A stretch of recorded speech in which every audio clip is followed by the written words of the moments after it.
Hello दोस्तों, नमस्कार। स्वागत है आपका हमारे यूट्यूब चैनल देवभूमि स्टडी पॉइंट में। तो दोस्तों, कैसे हैं आप सभी लोग? मैं उम्मीद करता हूं आप सभी लोग अच्छे होंगे, स्वस्थ होंगे। दोस्तों, आप सभी जानते होंगे कि आपका एग्जीक्यूटिव ऑफिसर का एग्ज़ाम बहुत ही जल्द होने वाला है। तो दोस्तों, इसी के रिगार्डिंग मैं आज आपके साथ डिस्कस करने वाला हूं हिंदी और जीएस का ये प्रैक्टिस सेट। अब दोस्तों, मैं आपको हिंदी के ऊपर 5 से 6 प्रैक्टिस सेट आप लोगों को प्रोवाइड करवा चुका हूं। उन सभी वीडियोस का लिंक दोस्तों मैं डिस्क्रिप्शन बॉक्स में शेयर कर दूंगा, आप लोग वहां जाकर के आसानी से उन वीडियोस को चेक कर सकते हैं। वहीं दोस्तों, अगर आप लोगों को जीके जीएस प्रैक्टिस सेट या फिर उत्तराखंड प्रैक्टिस सेट भी लगाने हैं तो दोस्तों आप मेरे चैनल की प्लेलिस्ट में जाकर के आसानी से उन सभी वीडियोस को वहां से लगा सकते हैं। वही दोस्तों, अगर आप लोगों को ये वीडियो और कंटेंट इन्फॉर्मेटिव लगता है तो दोस्तों वीडियो को लाइक करके चैनल को जरूर सब्सक्राइब कर लीजिएगा। प्रारंभ करते हैं दोस्तों। पहला प्रश्न हमारा, आकांक्षा शब्द में कौन सा कारांत है? अब देखिए दोस्तों, आपने बताना कि इस शब्द में कौन सा कारांत है। तो दोस्तों, इसका बिल्कुल राइट आंसर हो जाएगा ऑप्शन बी। आकांक्षा शब्द में दोस्तों आकारांत है। अब देखिए दोस्तों, आपने ये चीज़ देखने की, जो शब्द हमको दिया गया है उसमें सबसे अंत में कौन सा स्वर लगा हुआ है वही उस शब्द का कारांत हो जाएगा। अब इसमें आपको दिखाई दे रहा है कि इसमें लास्ट में आ लगा हुआ है, आ स्वर लगा हुआ है, तो यह दोस्तों हमारा आकारांत हो गया है। वहीं दोस्तों, अगर ये हमारा शब्द होता विमल तो उसमें अंत में आ रहा है, छोटा वाला ओ आ रहा है, तो उसमें दोस्तों अकारांत हो जाता। वहीं दोस्तों, अगर हमारा होता मिनी तो दोस्तों मिनी में अंत में ई आ रहा है तो उसमें ईकारांत हो जाता। तो दोस्तों, किसी भी शब्द के अंत में जो भी स्वर लगा हुआ होगा वह उस शब्द का कारांत कहलाएगा। आपने इसको ध्यान में रखना है। अगला प्रश्न हमारा, अर्थ के आधार पर वाक्य के कुल कितने भेद हैं? तो दोस्तों, ये प्रश्न हमारे एग्जाम में काफ़ी बार बना हुआ है। आपने बताना है कि अर्थ के आधार पर वाक्य के कुल कितने भेद हैं। दोस्तों, इसका बिल्कुल राइट आंसर हो जाएगा ऑप्शन ए। अर्थ के आधार पर दोस्तों वाक्य के कुल हमारे 8 भेद हैं। वही दोस्तों, प्रश्न बनता है कि रचना या बनावट के आधार पर वाक्य के कितने भेद हैं। तो दोस्तों, रचना या फिर बनावट के आधार पर हमारे वाक्य के 3 भेद हैं, सरल वाक्य, संयुक्त वाक्य तथा मिश्र वाक्य। अगला प्रश्न हमारा, शुद्ध वर्तनी वाला शब्द बताइए। अब देखो दोस्तों, यहाँ पर भास्कर 4 तरीके से लिखा गया है। आपने बताना कि कौन से एक तरीके से भास्कर शुद्ध होगा। तो दोस्तों, इसका बिल्कुल राइट आंसर हो जाएगा ऑप्शन सी। भास्कर में दोस्तों आप लोगों ने ध्यान में रखना है कि दंत्य सा का प्रयोग किया जाता है। वहीं दोस्तों, जो हमें कन्फ्यूजन होता है वो ऑप्शन ए और ऑप्शन सी में ही रहता है, तो आपने इसको क्लियर कर लेना है। अगला प्रश्न हमारा, ऋषिकेश शब्द किसका पर्यायवाची शब्द है? अब दोस्तों, विष्णु भगवान का है, शिव भगवान का है, गणेश भगवान का है या फिर कार्तिकेय का? तो दोस्तों, इसका बिल्कुल राइट आंसर हो जाएगा ऑप्शन ए। विष्णु भगवान का दोस्तों यह पर्यायवाची है। वही दोस्तों, आपने सुना होगा इनके अन्य पर्यायवाची भी जनार्दन हो गया जैसे, या फिर इसके अलावा अच्युत हो गया, पीताम्बर हो गया, यह सभी दोस्तों विष्णु भगवान के ही पर्यायवाची हैं। अगला प्रश्न हमारा, विलोम शब्दों के निर्माण में बहुलता से प्रयोग किया जाता है। अब दोस्तों, विलोम शब्दों का जब हम निर्माण करते हैं तो बहुलता से किसका प्रयोग किया जाता है, इन चारों में से आप लोगों ने बताना है। तो दोस्तों, इसका बिल्कुल राइट आंसर हो जाएगा ऑप्शन ए। विलोम शब्दों के निर्माण में दोस्तों बहुलता से उपसर्ग का प्रयोग किया जाता है। अब देखिए दोस्तों, उपसर्ग में कैसे प्रयोग में लाया जाता है, जैसे हम लोगों ने देखा सत्य एक शब्द है। इस सत्य का दोस्तों जब हमें विलोम बनाना होता है तो हम क्या करते हैं, सत्य के आगे अ उपसर्ग लगा देते हैं और इससे हमारा असत्य इसका विलोम शब्द बन जाता है। तो दोस्तों, उपसर्गों के निर्माण में बहुलता से दोस्तों विलोम शब्दों के निर्माण में बहुलता से उपसर्ग का प्रयोग किया जाता है। वही दोस्तों, कई सारे बच्चों को कन्फ्यूजन रहता है कि यह परसर्ग क्या है। तो दोस्तों, परसर्ग कारक चिन्हों को बोला जाता है। अगला प्रश्न हमारा, सर्वनाम के कुल कितने भेद हैं? तो दोस्तों, सर्वनाम के कुल हमारे 6 भेद हैं। ऑप्शन डी इसका बिल्कुल करेक्ट आंसर हो जाएगा। ये 6 भेद कौन कौन से हैं दोस्तों? तो पुरुषवाचक सर्वनाम, निश्चयवाचक सर्वनाम, अनिश्चयवाचक सर्वनाम, संबंधवाचक सर्वनाम, प्रश्नवाचक सर्वनाम और निजवाचक सर्वनाम। अगला प्रश्न हमारा, लड़का शब्द का बहुवचन क्या होगा? अब दोस्तों, लड़का शब्द का आप लोगों ने बहुवचन बताना है। तो दोस्तों, इसका बिल्कुल राइट आंसर हो जाएगा हमारा ऑप्शन ए। लड़का शब्द का बहुवचन दोस्तों लड़के होगा। अब दोस्तों, कई सारे भाई बंधु अब ये भी सोच रहे होंगे कि लड़कों भी तो बहुवचन होता है, लेकिन देखिए दोस्तों, देखिए इसमें प्रश्न क्या पूछा गया कि लड़का शब्द का बहुवचन क्या होगा। अगर इस प्रकार से प्रश्न बनेगा तो आंसर हमारा ऑप्शन ए ही लगेगा। लेकिन दोस्तों, लड़का शब्द के आगे अगर कारक चिन्ह लगा हुआ है, अगर कोई सा भी कारक चिन्ह जैसे न के, अगर कोई सा भी कारक चिन्ह इसके आगे लगा हुआ होता तो दोस्तों इसका बहुवचन होता लड़कों।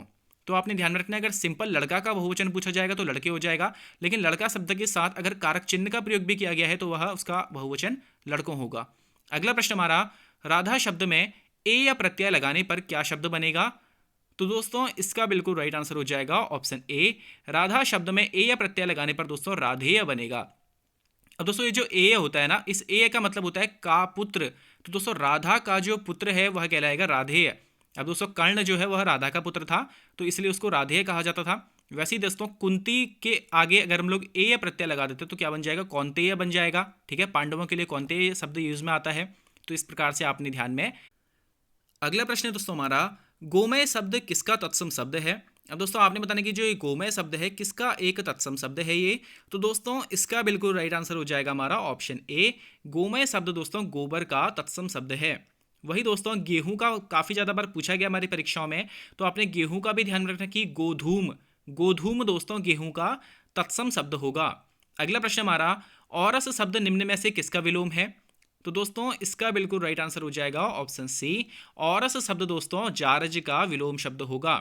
वही दोस्तों नीरस का भी पूछा जाता है कि नीरस का विलोम शब्द क्या होगा, तो दोस्तों नीरस का हो जाएगा सरस। अगला प्रश्न हमारा, हिंदी शब्दकोश में त्र किस वर्ण के बाद आता है। तो दोस्तों इसका बिल्कुल राइट आंसर हो जाएगा हमारा ऑप्शन सी, ता वर्ण के बाद दोस्तों त्र आता है। अब देखिए दोस्तों आपने सुना होगा कि हमारे जो संयुक्त व्यंजन है वह चार हैं, छ, त्र, ज्ञ और श्र। उसी में से दोस्तों जो आपने देखा होगा कि त्रा जो वर्ण है इसका निर्माण किससे होता है, तो आधे ता और रा के मेल से मिलकर के इस त्रा का निर्माण होता है। तो देखिए दोस्तों आपने ध्यान रखना है कि जो भी वर्ण किसी वर्ण से मिलकर के बन रहा होगा ना, जैसे ये त्र है यह पहले त और रौ से मिलकर के बन रहा है, तो ये जिसमें से पहला जो इसमें वर्ण इस्तेमाल हुआ था, जैसे कि इसमें त्र बनाने के लिए हमें पहला वर्ण कौन सा इस्तेमाल हुआ था, त इस्तेमाल हुआ था, तो उसी के बाद दोस्तों ये हमें हिंदी की डिक्शनरी में देखने के लिए मिलेगा। वैसे ही दोस्तों जब हम देखते हैं छ, जो हमारा छ वर्ण है क्षत्रिय वाला, उसमें दोस्तों जो हमारा छ वर्ण है उसका निर्माण होता है आधे क और हमारा मूर्धन्य श से। ठीक है, तो अगर कभी प्रश्न बना कि हिंदी शब्दकोश में छ किस वर्ण के बाद आता है, तो किसके बाद आएगा दोस्तों, क वर्ण के बाद आएगा। अगला प्रश्न हमारा, कुश धन आसन में संधि कौन सी होगी। तो दोस्तों इसका बिल्कुल राइट आंसर हो जाएगा ऑप्शन ए, कुश धन आसन को दोस्तों जब हम मिला देंगे हमारा शब्द बनेगा कुशासन। और दोस्तों इसमें हमारी दीर्घ संधि प्रयोग में आ रही है, अ और आ के मिल से बड़े आ का निर्माण हो जाता है और ऐसा हमें दीर्घ संधि में देखने के लिए मिलता है। अगला प्रश्न हमारा, वर्तनी की दृष्टि से शुद्ध शब्द कौन सा है। अब दोस्तों उज्ज्वल यहाँ पर चार तरीकों से लिखा गया है, आपने बताना कि कौन सा एक जो तरीका है उसे लिखने का वह शुद्ध है। तो दोस्तों इसका बिल्कुल राइट आंसर हो जाएगा ऑप्शन सी, उज्ज्वल। दोस्तों इसमें आपने ध्यान रखना है कि दोनों के दोनों जो जौ होंगे वह हमारे आधे होंगे। अब दोस्तों इसमें जो कन्फ्यूजन होता है वह ऑप्शन ए और ऑप्शन सी में ही होता है। अब दोस्तों आपने ध्यान रखना है कि दोनों के दोनों जो इसमें जौ होंगे आधे होंगे। अगला प्रश्न हमारा, छात्रावास का संधि विच्छेद क्या होगा। तो दोस्तों इसका बिल्कुल राइट आंसर हो जाएगा ऑप्शन सी, छात्र धन आवास दोस्तों छात्रावास का संधि विच्छेद होगा। अब देखिए दोस्तों छात्रा धन आवास भी सही बैठ रहा था, लेकिन क्या होता है देखिए अब इसमें कई सारे बच्चे कंफ्यूज हो जाते हैं कि छात्र धन आवास भी ठीक है और छात्राओं का जो आवास है वह भी छात्रावास ही कहलाएगा संधि होगी तो फिर हमने छात्र आवास ही क्यों लगाया। तो ऐसा होता है दोस्तों कि जब पुल्लिंग और स्त्रीलिंग में संदेह होता है तो हमेशा पुल्लिंग को वरीयता दी जाती है। इस आधार पर दोस्तों ऑप्शन सी बिल्कुल करेक्ट आंसर हो जाएगा। अगला प्रश्न हमारा, निम्न में से कौन सा धातु का भेद नहीं है। अब दोस्तों आप सभी जानते हो कि धातु के कुल 5 भेद हैं, आपने बताना है कि इसमें से कौन सा एक धातु का भेद नहीं है। तो दोस्तों इसका बिल्कुल राइट आंसर हो जाएगा ऑप्शन डी, प्रेरणार्थक। दोस्तों यह कोई धातु का भेद नहीं है। वही दोस्तों धातु के 5 भेद कौन कौन से होते हैं आपने ध्यान में रखने हैं, तो सरल या सामान्य धातु पहला हो गया, उसके बाद दोस्तों व्युत्पन्न धातु, नाम धातु, सम्मिश्र धातु और अनुकरणात्मक धातु। यह दोस्तों हमारे 5 धातु के भेद हैं। अगला प्रश्न हमारा, यहां बहुत ठंडी हवा लग रही है, इस वाक्य में बहुत कौन सा विशेषण है। तो दोस्तों इसका बिल्कुल राइट आंसर हो जाएगा ऑप्शन डी, यहां पर दोस्तों बहुत परिमाणवाचक विशेषण है। अब देखिए दोस्तों कैसे है ये, तो यहां पर अगर किसी भी चीज की मात्रा का जहां पर हमें बोध होता है, जहां पर भी दोस्तों हमें किसी भी चीज की मात्रा का बोध होता है तो वह दोस्तों हमारा क्या कहलाता है, परिमाणवाचक विशेषण कहलाता है। ठीक है, यहाँ पर दोस्तों हवा तो लग रही है लेकिन कितनी लग रही है, एक मात्रा पता चल रही है, हमें बहुत लग रही है। ठीक है, तो इसका ऑप्शन डी बिल्कुल करेक्ट आंसर हो जाएगा। अगला प्रश्न हमारा, पुलिस दल ने उस स्थान को चारों ओर से घेर लिया है, रेखांकित शब्द में क्रिया विशेषण क्या होगा। अब दोस्तों चारों ओर इसमें हमारा रेखांकित शब्द है, इसमें कौन सा क्रिया विशेषण होगा आप लोगों ने बताना है। तो दोस्तों इसका बिल्कुल राइट आंसर हो जाएगा ऑप्शन ए, स्थानवाचक क्रिया विशेषण दोस्तों इसमें मौजूद होगा। अब देखिए दोस्तों इसमें हमें स्थान का पता चल रहा है कि किस स्थान से घेरा है, तो चारों ओर से ही घेर लिया है, तो ऑप्शन ए इसका बिल्कुल करेक्ट आंसर हो जाएगा। अगला प्रश्न हमारा, शुद्ध वर्तनी वाला शब्द बताइए। अब देखिए दोस्तों इसमें आपको इन 4 अतिशयोक्ति को 4 तरीके से लिखा गया है, आपने बताना कि कौन सा एक तरीका शुद्ध है। तो दोस्तों इसका बिल्कुल राइट आंसर हो जाएगा ऑप्शन ए, अतिशयोक्ति दोस्तों ऑप्शन ए की तरह लिखा जाएगा। गलती दोस्तों यहाँ पर होती है कि जो हमारा जो आधा श है यह वाला हमें ठीक लगता है, अधिकतम हम लोग इसी को देखते आते हैं, तो हमारा ऑप्शन ए ठीक रहेगा, इसमें पूरा का पूरा श बनेगा, आपने इसको ध्यान में रखना है। अगला प्रश्न हमारा, निम्न में से किसमें प्रेषक का नाम नहीं होता है। अब दोस्तों भेजने वाले का नाम नहीं होता है, किसमें आप लोगों ने बताना है। तो दोस्तों इसका बिल्कुल राइट आंसर हो जाएगा ऑप्शन सी, विज्ञप्ति में दोस्तों प्रेषक का नाम नहीं होता है। वहीं सरकारी पत्र और अर्ध सरकारी पत्रों में दोस्तों हमें प्रेषक का नाम देखने के लिए मिलता है। अगला प्रश्न हमारा, एफिडेविट शब्द को हिंदी में क्या कहते हैं। अब दोस्तों एक प्रश्न बना था हमारी परीक्षाओं में कि पासपोर्ट को हिंदी में क्या कहा जाता है। तो दोस्तों पासपोर्ट को तो हिंदी में पारपत्र कहा जाता है। अब दोस्तों आपने बताना कि एफिडेविट शब्द को हिंदी में क्या बोलते हैं। तो दोस्तों इसका बिल्कुल राइट आंसर हो जाएगा ऑप्शन बी, एफिडेविट शब्द को दोस्तों हिंदी में हलफनामा बोला जाता है। वही दोस्तों टेंडर जो होता है उस टेंडर को हिंदी में निविदा बोला जाता है। ब्यूरोक्रेसी को दोस्तों नौकरशाही बोला जाता है। और वहीं दोस्तों टेन्योर को पदावधि बोला जाता है। अब दोस्तों यहाँ पर हमारे हिंदी के प्रश्न समाप्त हो रहे हैं। अब हम लोग दोस्तों 30 प्रश्न जीके जीएस के देखेंगे, जिसमें दोस्तों हम लोग हिस्ट्री, पॉलिटी और ज्योग्राफी के प्रश्नों को डिस्कस करेंगे।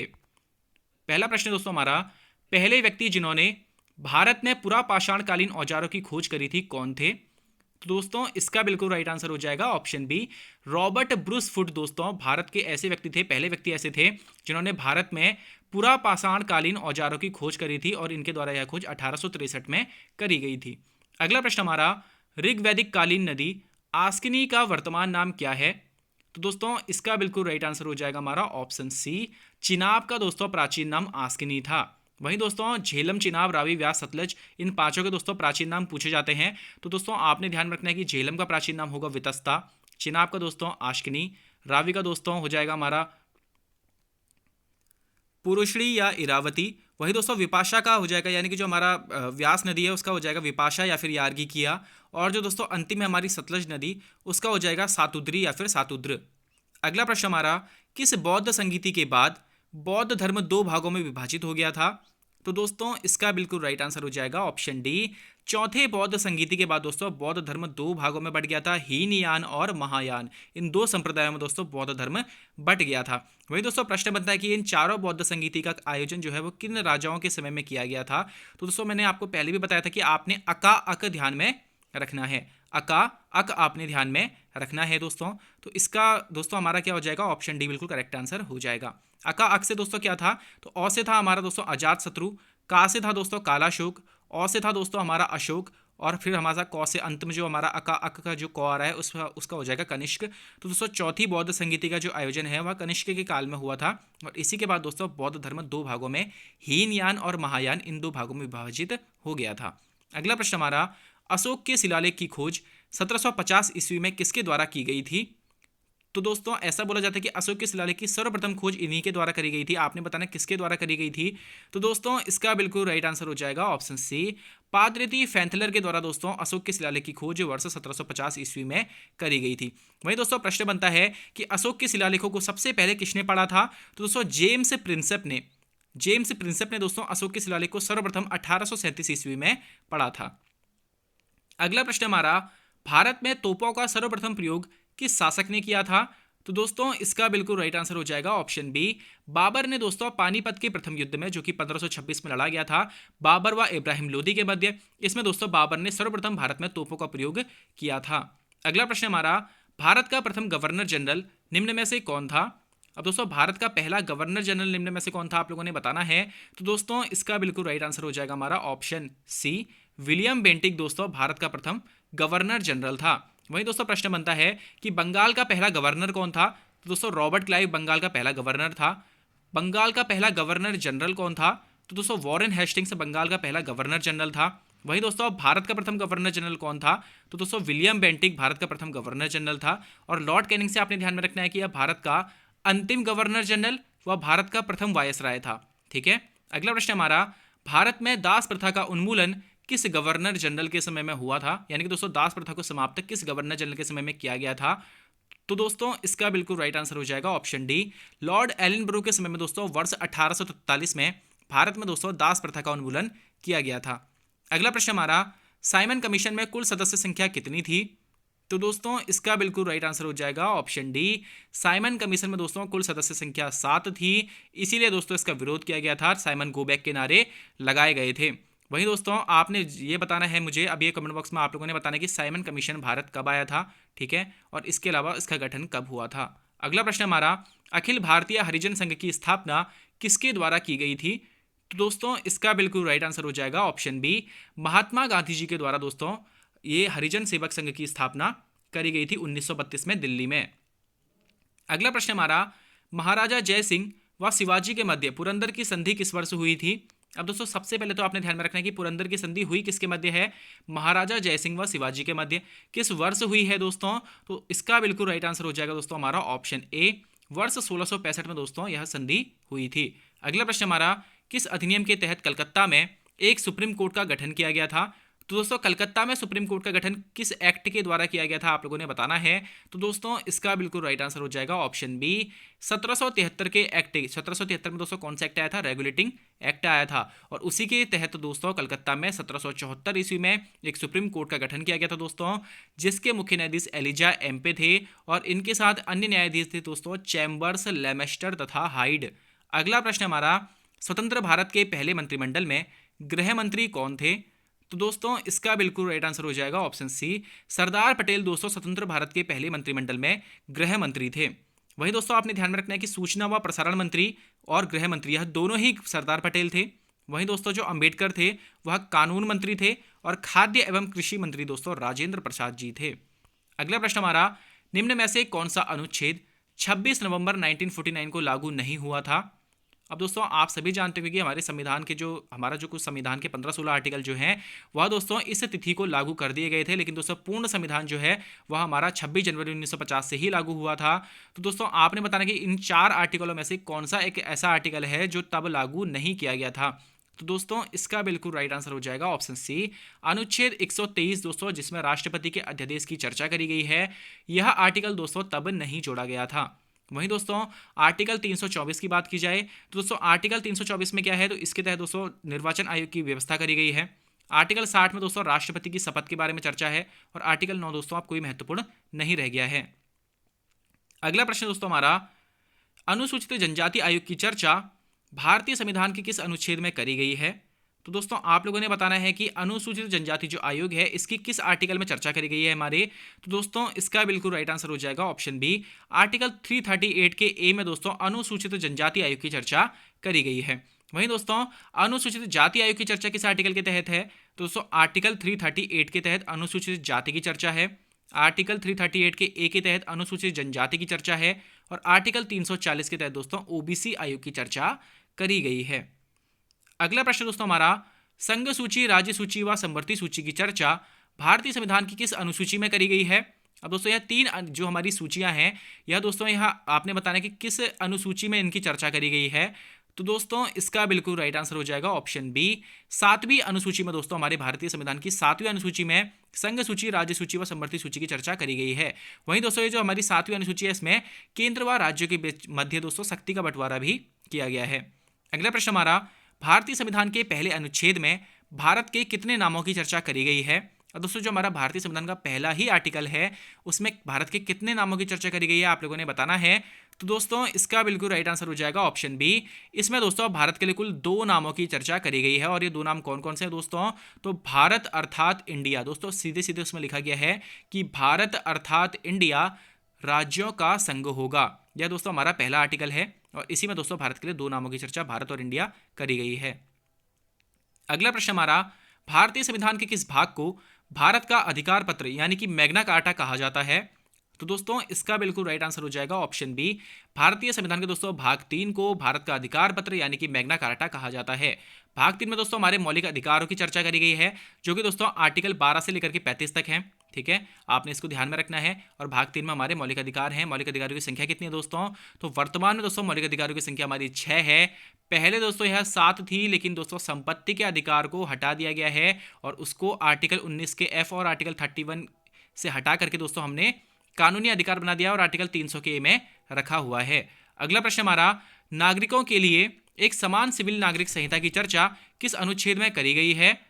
तो दोस्तों इसका बिल्कुल राइट आंसर हो जाएगा ऑप्शन बी, आर्टिकल 44 में दोस्तों नागरिकों के लिए एक समान सिविल नागरिक संहिता की चर्चा करी गई है, यानी कि दोस्तों यूनिफॉर्म सिविल कोड की चर्चा करी गई है।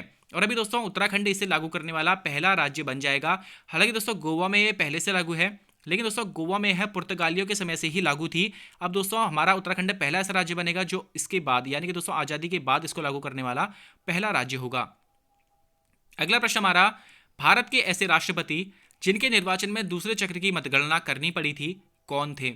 अब दोस्तों ऐसे राष्ट्रपति कौन थे जिनके चुनाव के लिए दूसरे चक्र की मतगणना करनी पड़ गई थी? तो दोस्तों इसका बिल्कुल राइट आंसर हो जाएगा ऑप्शन बी, वी गिरी का दोस्तों ऐसा था। ऐसे राष्ट्रपति थे हमारे जिनके दोस्तों निर्वाचन के समय में दूसरे चक्र की मतगणना करनी पड़ गई थी। वहीं दोस्तों डॉक्टर राजेंद्र प्रसाद से आपने ध्यान रखना है कि भारत के सबसे लंबे समय तक ये प्रधानमंत्री के सॉरी दोस्तों राष्ट्रपति के तौर पर ये रहे थे। 2 बार दोस्तों इनको राष्ट्रपति के तौर पर चुना गया था। मोहम्मद हिदायतुल्लाह से दोस्तों आपने ध्यान में रखना है कि सुप्रीम कोर्ट के ऐसे मुख्य न्यायाधीश थे जिन्होंने दोस्तों राष्ट्रपति के तौर पर भी कार्य किया हुआ है। अगला प्रश्न हमारा, भारत के नागरिकों के मौलिक अधिकारों का रक्षक किसे कहा जाता है? तो दोस्तों मौलिक अधिकारों का रक्षक इन चारों में से किसे बोला जाता है, आप लोगों ने बताना है। तो दोस्तों इसका बिल्कुल राइट आंसर हो जाएगा ऑप्शन डी, सुप्रीम कोर्ट को दोस्तों मौलिक अधिकारों का रक्षक कहा जाता है। और दोस्तों आर्टिकल 32 के तहत हमें यह अधिकार प्राप्त है कि अगर हमारे मौलिक अधिकारों का हनन होता है तो हम दोस्तों डायरेक्ट सुप्रीम कोर्ट में अपील कर सकते हैं। अगला प्रश्न हमारा, कोलाबा पॉइंट निम्न में से कहाँ स्थित है? तो दोस्तों इसका बिल्कुल राइट आंसर हो जाएगा ऑप्शन ए, मुंबई में दोस्तों कोलाबा पॉइंट स्थित है। वहीं दोस्तों कालीमेरे पॉइंट कहाँ स्थित है? तो तमिलनाडु में स्थित है। जाफना पॉइंट कहाँ स्थित है? तो दोस्तों श्रीलंका में स्थित है। अगला प्रश्न हमारा, सरहूल त्योहार निम्न में से किस जनजाति का त्योहार है? तो दोस्तों इसका बिल्कुल राइट आंसर हो जाएगा ऑप्शन सी, संथाल जनजाति का दोस्तों यह त्योहार है। झारखंड की दोस्तों यह जनजाति है और विशेषकर दोस्तों फूलों से यह संबंधित है। अभी दोस्तों दिल्ली पुलिस में यह काफी ज्यादा बार ये प्रश्न पूछा जा रहा है, आपने इसको जरूर ध्यान में रखना चाहिए। अगला प्रश्न हमारा, दक्षिण भारत की सबसे लंबी नदी गोदावरी की कुल लंबाई कितनी है? अब दोस्तों सबसे पहले तो आपने ध्यान में रखना है कि दक्षिण भारत की सबसे लंबी नदी कौन सी है? तो गोदावरी है। वही दोस्तों पूरे भारत की दूसरी सबसे लंबी नदी कौन सी है? तो वह दोस्तों गोदावरी है। ठीक है, दूसरी सबसे लंबी नदी कौन सी है? तो गोदावरी है। अगर हम पूरे भारत की देखते हैं दोस्तों सबसे लंबी नदी तो वह गंगा है, उसके बाद दोस्तों गोदावरी का ही नंबर आता है। यह दोस्तों भारत की दूसरी सबसे लंबी नदी और दक्षिण भारत की सबसे लंबी नदी है। इसकी लंबाई कितनी है दोस्तों आप लोगों ने बताना है। तो दोस्तों इसका बिल्कुल राइट आंसर हो जाएगा ऑप्शन ए, 1465 किलोमीटर दोस्तों गोदावरी नदी की लंबाई है। वही दोस्तों प्रश्न बनता है कि दक्षिण भारत की दूसरी सबसे लंबी नदी कृष्णा नदी की दोस्तों कुल लंबाई कितनी है? तो दोस्तों दक्षिण भारत की दूसरी सबसे लंबी नदी कृष्णा है और इसकी लंबाई दोस्तों 1401 किलोमीटर है। वहीं दोस्तों हमारी जो यमुना नदी है इसकी लंबाई 1376 किलोमीटर है। आप लोग इसे दोस्तों कैसे ध्यान में रखेंगे? इसे दोस्तों आप लोगों ने सिंपली ध्यान रखना है कि आपको ये ध्यान में होना चाहिए कि उत्तराखंड में यमुना नदी की लंबाई 136 किलोमीटर है। ठीक है, अब देखिए दोस्तों इसमें भी क्या है, 1 है, 3 है, 6 है और 136 के बीच में देखिए दोस्तों 3 और 6 के बीच में 7 आपने ऐड कर देना है। वही दोस्तों हमारी यमुना नदी की भारत में कुल लंबाई होगी। और वहीं दोस्तों नर्मदा नदी ऐसी नदी है जो पश्चिम की ओर बहने वाली, दक्षिण भारत में पश्चिम की ओर बहने वाली सबसे लंबी नदी नर्मदा नदी है और इसकी लंबाई दोस्तों 1312 किलोमीटर है। अगला प्रश्न हमारा, एशिया की सबसे बड़ी लोहे की खान कौन सी है? तो दोस्तों इसका बिल्कुल राइट आंसर हो जाएगा ऑप्शन ए, एशिया की सबसे बड़ी लोहे की खान दोस्तों छत्तीसगढ़ में स्थित बैलेडिला खान है। वहीं दोस्तों प्रश्न बनता है कि कोलार खान किस लिए प्रसिद्ध है? तो दोस्तों यह सोने के लिए प्रसिद्ध है और यह कर्नाटक राज्य में स्थित है। वहीं दोस्तों जवार खान राजस्थान में स्थित है और यह चांदी के लिए प्रसिद्ध है। वहीं दोस्तों झारखंड की जादूगोड़ा खान यह दोस्तों यूरेनियम के लिए प्रसिद्ध है। अगला प्रश्न हमारा, भारत में जैव मंडल आरक्षित क्षेत्रों की संख्या कितनी है? तो दोस्तों इसका बिल्कुल राइट आंसर हो जाएगा ऑप्शन सी, भारत में दोस्तों जैव मंडल आरक्षित क्षेत्रों की संख्या कुल 18 है। लेकिन इन जैव मंडल आरक्षित क्षेत्रों में से दोस्तों 12 ऐसे जैव मंडल आरक्षित क्षेत्र हैं जिन्हें दोस्तों यूनेस्को के द्वारा संरक्षण प्राप्त है। तो दोस्तों प्रश्न बनता है कि भारत में कितने जैव मंडल आरक्षित क्षेत्रों को यूनेस्को द्वारा संरक्षण प्राप्त है? तो दोस्तों आपने ध्यान रखना है कि 12 ऐसे क्षेत्र हैं जिन्हें यूनेस्को द्वारा संरक्षण प्राप्त है। अगला प्रश्न हमारा, किस मिट्टी को दोमट मिट्टी व कछारी मिट्टी भी कहा जाता है? तो दोस्तों इसका बिल्कुल राइट आंसर हो जाएगा हमारा ऑप्शन सी, जलोढ़ मिट्टी को दोस्तों दोमट मिट्टी व कछारी मिट्टी भी कहा जाता है। वहीं दोस्तों आपने ध्यान रखना है कि जो काली मिट्टी है यह कपास के उत्पादन हेतु काफी ज्यादा प्रसिद्ध होती है। ठीक है, कपास उत्पादन दोस्तों काली मिट्टी में अच्छी तरीके से होता है। वहीं दोस्तों जो लेटेराइट मिट्टी है इससे ईंट का निर्माण किया जाता है। अगला प्रश्न हमारा, भारत में दक्षिण पश्चिम मानसून की किस शाखा से सर्वाधिक वर्षा होती है? अब देखिए दोस्तों सबसे पहला जो प्रश्न है वो काफी ज्यादा बार पूछा जाता है, वो यह है कि भारत में सर्वाधिक वर्षा किस मानसून से होती है? तो दोस्तों आपने ध्यान में रखना है कि भारत में दक्षिण पश्चिम मानसून से सर्वाधिक वर्षा होती है। वहीं दोस्तों इस दक्षिण पश्चिम मानसून की भी किस शाखा से होती है आप लोगों ने इसमें बताना है। तो दोस्तों इसका बिल्कुल राइट आंसर हो जाएगा ऑप्शन ए, अरब सागर शाखा से दोस्तों यह हमारी सर्वाधिक वर्षा होती है। दोस्तों देखिए दक्षिण पश्चिम जो मानसून है हमारे भारत के दक्षिणी भाग से भारत में प्रवेश करता है और आपने देखा होगा कि अरब सागर की एक शाखा है और एक शाखा है हमारी बंगाल की खाड़ी की शाखा। इसमें से दोस्तों जो अरब सागर की शाखा है वह हमारे भारत में सर्वाधिक वर्षा कराती है। अगला प्रश्न हमारा, सतपुड़ा पर्वत की सबसे ऊंची चोटी कौन सी है? तो दोस्तों इसका बिल्कुल राइट आंसर हो जाएगा ऑप्शन सी, धूपगढ़ या फिर धूपगढ़ी दोस्तों सतपुड़ा पर्वत की सबसे ऊंची चोटी है। इसकी ऊंचाई की बात करी जाए तो 1350 मीटर दोस्तों इसकी ऊंचाई है। वहीं दोस्तों अरावली पर्वत की सबसे ऊंची चोटी कौन सी है? तो दोस्तों अरावली पर्वत की सबसे ऊंची चोटी माउंट आबू पर स्थित गुरु शिखर है, आपने इसको भी ध्यान में रखना है। वहीं दोस्तों दक्षिण भारत की सबसे ऊंची चोटी कौन सी है? तो दोस्तों दक्षिण भारत की सबसे ऊंची चोटी अनाईमुदी है, 2696 मीटर इसकी दोस्तों कुल ऊंचाई है। वहीं दोस्तों विंध्याचल पर्वत की सबसे ऊंची चोटी कौन सी है? तो दोस्तों गुडविल शिखर कालूमार चोटी, यह जो है हमारी यह विंध्याचल पर्वत की सबसे ऊंची चोटी है। अगला प्रश्न हमारा, भारत का सबसे ऊंचा गुरुत्वीय बांध कौन सा है? तो दोस्तों इसका बिल्कुल राइट आंसर हो जाएगा ऑप्शन बी, भाखड़ा नांगल बांध दोस्तों भारत का सबसे ऊंचा गुरुत्वीय बांध है। बात करी जाए दोस्तों इसकी ऊंचाई की तो दोस्तों 226 मीटर इसकी ऊंचाई है और यह सतलज नदी पर निर्मित है। अब देखिए दोस्तों, जो इसमें भाखड़ा है यह स्थित है दोस्तों हिमाचल प्रदेश में, और जो नांगल है यह स्थित है दोस्तों पंजाब में। यह उन दोनों राज्यों की संयुक्त परियोजना है। आज का दोस्तों हमारा अंतिम प्रश्न है, निम्न में से कौन सा क्रम सही नहीं है? अब दोस्तों आपने इसमें बताना कि कौन सा जलप्रपात किस नदी पर स्थित है। एक दोस्तों क्रम गलत है हमारा, आपने बताना वो कौन सा होगा। तो दोस्तों इसका बिल्कुल राइट आंसर हो जाएगा ऑप्शन डी, चूलिया जलप्रपात दोस्तों गंगा नदी पर स्थित नहीं है। यह दोस्तों राजस्थान में चंबल नदी पर स्थित है और यह राजस्थान का सबसे ऊंचा जलप्रपात है। यह प्रश्न दोस्तों चूलिया जलप्रपात से काफी ज्यादा बनते हैं। वही दोस्तों आपने ध्यान रखना है कि कुंचिकल जलप्रपात वराही नदी पर स्थित है। चित्रकूट वाटरफॉल दोस्तों इंद्रावती नदी पर स्थित है। अब दोस्तों जो कुंचिकल है हमारे भारत का सबसे ऊंचाई से गिरने वाला जलप्रपात है। चित्रकूट जलप्रपात दोस्तों आपने ध्यान में रखना है कि यह जो हमारा जलप्रपात है चित्रकूट, यह दोस्तों इसे भारत का नियाग्रा जलप्रपात भी कहते हैं, क्योंकि इसका आकार जो है वह घोड़े के नाल के आकार के समान है। वहीं दोस्तों जोग गरसुप्पा जलप्रपात काफी ज्यादा पूछा जाता है, इसे महात्मा गांधी जलप्रपात भी कहते हैं दोस्तों, और यह शरावती नदी पर कर्नाटक राज्य में स्थित है। अब दोस्तों आप लोग बताइएगा आपका इसका स्कोर क्या रखा है, और अगर दोस्तों आप लोगों की किसी प्रकार की कोई राय है तो आप लोग दोस्तों मुझे कमेंट बॉक्स में जरूर बता सकते हैं। वही दोस्तों अगर आप लोगों को कोई वीडियो और कंटेंट इन्फॉर्मेटिव लगता है तो दोस्तों वीडियो को लाइक करके चैनल को जरूर सब्सक्राइब कर लीजिएगा। आपको दोस्तों आपके आगामी एग्जाम्स के लिए हार्दिक बधाई शुभकामनाएं देते हुए मैं अपनी वाणी को विराम देता हूं दोस्तों। धन्यवाद।